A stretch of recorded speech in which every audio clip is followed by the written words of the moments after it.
الخير، شلونكم؟ شو اخباركم؟ ان شاء الله تكونوا كلكم بخير وانتم تشاهدون فيديو اليوم. طبعا اليوم الفيديو كليتشة العيد، راح اسوي لكم الكليتشة على طريقتي. طبعا انا عندي طريقتين اسويهم، فكل مرة اسوي نفس الطريقة، هالمرة حبيت اغير. فشنو هالمرة؟ عندي هنا طحين، اخذت 3 كيلوات طحين ابيض. طبعا المكونات هنا عندي شكر، اخذت 10 ملاعق مطعم، وملح شوية، وعندي الخمرة 3 ملاعق أكل همين أخذت على قد 3 كيلوات طحين، وعندي ظرفين فانيلا وظرف بيكنج باودر وهيل وشوية ملح. طبعا الشكر انا ما احب احط لها شكر هواي حتى ما تصير حلوه كواي، لان هي اصلا تنكال ويا الشاي، فحتى ما تصير حلا. وطبعا هالمره ايش راح استخدم؟ راح احط وياها قشطه. هسه راح اشوفكم وياها هي. طبعا القشطه هالمره راح استخدم هذه، راح احط من عندها 2. انا كل مره ما احط قشطه، بس هالمره حبيت احط قشطه. وكل مره اخلي ظرف باكن باودر، هالمره راح اخلي شوي ونخه باكن باودر. فابقوا وياي وان شاء الله تعجبكم الطريقه. طبعا انا عندي هنا الطحين خلته، اخاف يطلع بيه فد شي، وعندي المكونات هنا كلن اخليهن جافه، يعني مو اكو بعض يحطون الخمره على صفحه يخلوها تختمر، يلا يخلوها، انا لا، كل المكونات احطهن جافه.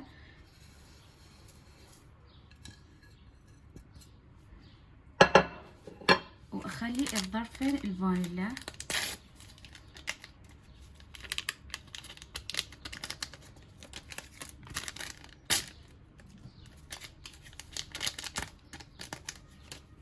واجيب الباكنج باودر. شوفوا الكمية اللي راح اخذها، بس هالقد، بس هالقد هاي الكمية راح اخليها. وراح اخلي القشطة هسه.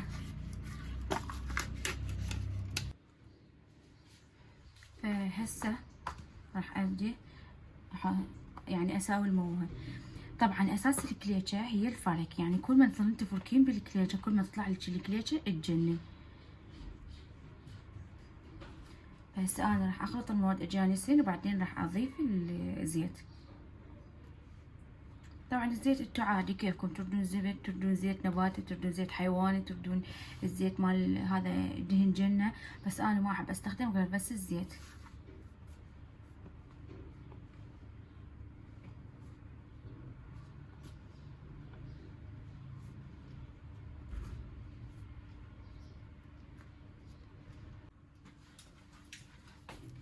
هسه راح استخدم الزيت، راح اخليه، طبعا ما اضيفه كله بالتدريج، اضيف شوية شوية وافرك، بعدين كل ما احتاج زيت اضيف.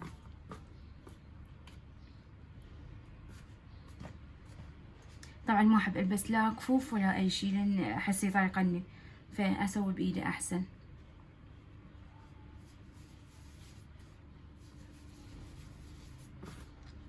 ظل افرك بيها شقد ما تقدرين، ما عسى ساعة، لان اساس هالكليتشة هي الفرك، تطلع لك الكليتشة هشة تجنن. وبالمناسبة انا الطحين اللي استخدمته طحين كربلاء، يجي ابيض صفر يخبل، هو خاص بس للمعجنات.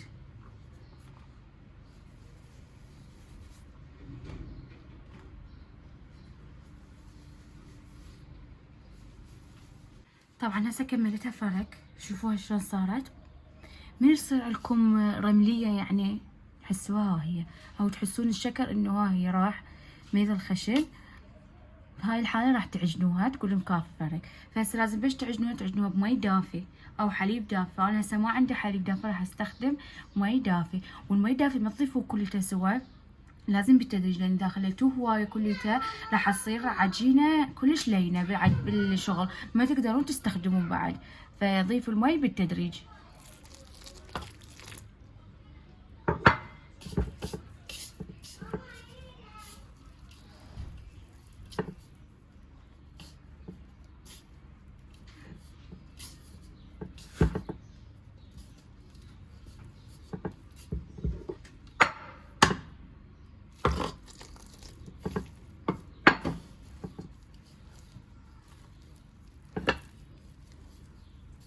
هسه شنو؟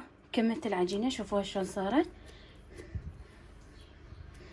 من تشوفوها هيك صارت تقولوا هاي الطريقة نجحت. فشنو هسه راح اروح البسها كيس واخليها تختمر، وبما تختمر تعالوا نحضر الحشوة اللي نحشي بيها الكليتشة سوية. طبعا الحشوة عندي هنا تمر هسه راح اثلسه، وعندي جوز هم راح اثلسه، وعندي لقم وراح احط فيه الجوز عسل حتى يصير من تاكلين الكليتشة ما تتفتفت.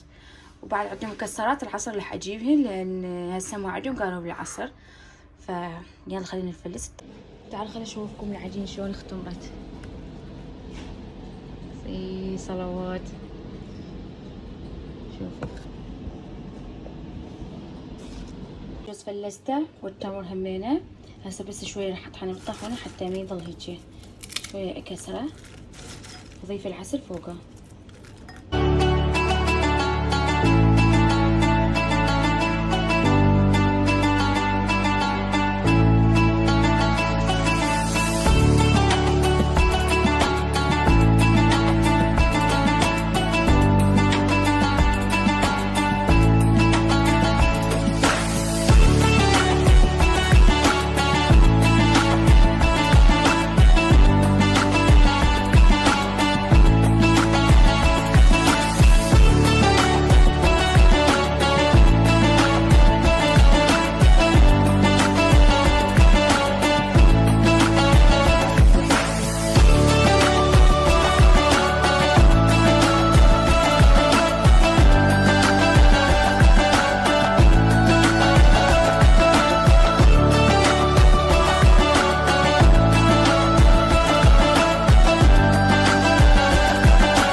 الله أكبر الله أكبر الله أكبر لا